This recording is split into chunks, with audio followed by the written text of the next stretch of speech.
Saint Domingue, now known as Haiti, was an island in the Caribbean that was originally conquered by the Spanish in 1492 and began using the indigenous population to mine gold. After the indigenous population was devastated by European diseases and brutal work, the indigenous people were all gone. The Spanish then began to import African people to work in the mines. After the mines began to run dry, the French succeeded the Spanish and began to establish permanent settlements. Before the Haitian Revolution, the Osorio devastation occurred. It is known as the Devastations of Osorio to the order of the King of Spain, Philip III, to the governor of La Española, Antonio Osorio, to depopulate the western part of Santo Domingo in 1605 and 1606 as a way of annihilating the smuggling in the area. In addition, Lutheran Bibles were introduced on boats that smuggled cattle, leather, and other products, which was considered a harmful influence by the metropolis. Some consequences of this event were economic declination, elimination of livestock wealth, and lack of use on half of the island. Saint Domingue's revolution started in 1791 and ended in 1804. The first protest started in 1790, led by Vincent Auger. Unfortunately, it was destroyed by the French troops. This sparked the courage to continue until the battle against the French slavers was aided with Spanish support. Because of the fact that Spain had to give up Haiti to the French, the Spanish didn't help for the freedom of Haiti, but to avoid the threat of French invasions of the colony of Hispaniola. This did not stop the Haitians from winning over the French as well as the Spanish. Saint Domingue was the most profitable colony in the world for its large production of sugar, cotton, cacao, and indigo. By the 18th century, there were hundreds of thousands of plantations, 800 sugar, 3,000 coffee, 800 cotton, and 3,000 indigo. Adam Smith even published The Wealth of the Nations in 1776, stating that Saint Domingue was the most important of the sugar colonies of the West Indies. Behind all this wealth exterior is a very rough interior, though. This amazing performance was all possible because of Saint Domingue enslaved Africans in 1789.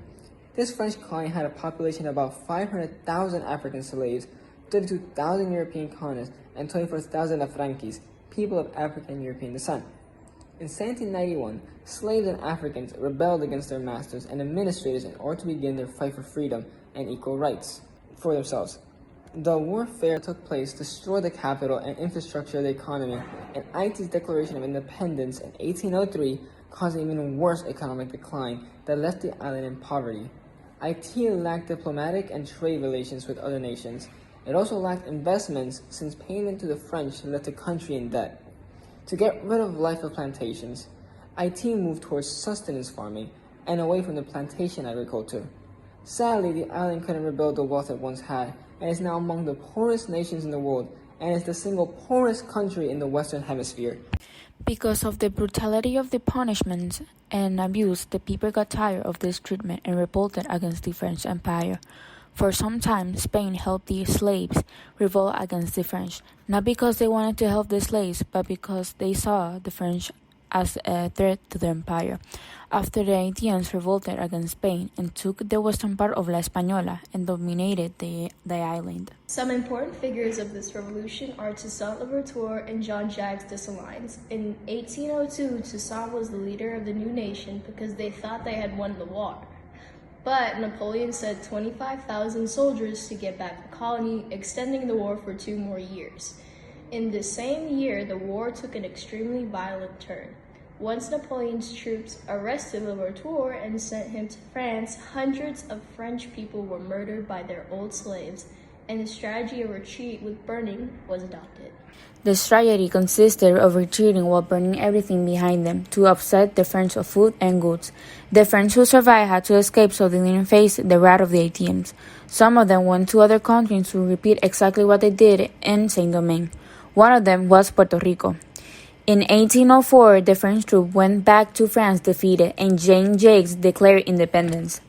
In an effort to unite the island, Haitian President Jean-Pierre Boyer attacked Santo Domingue for the third time in 1822. The ensuing 22-year occupation would lead to the economic and cultural decline of Santo Domingo, as well as the Dominicans' anger of Haiti.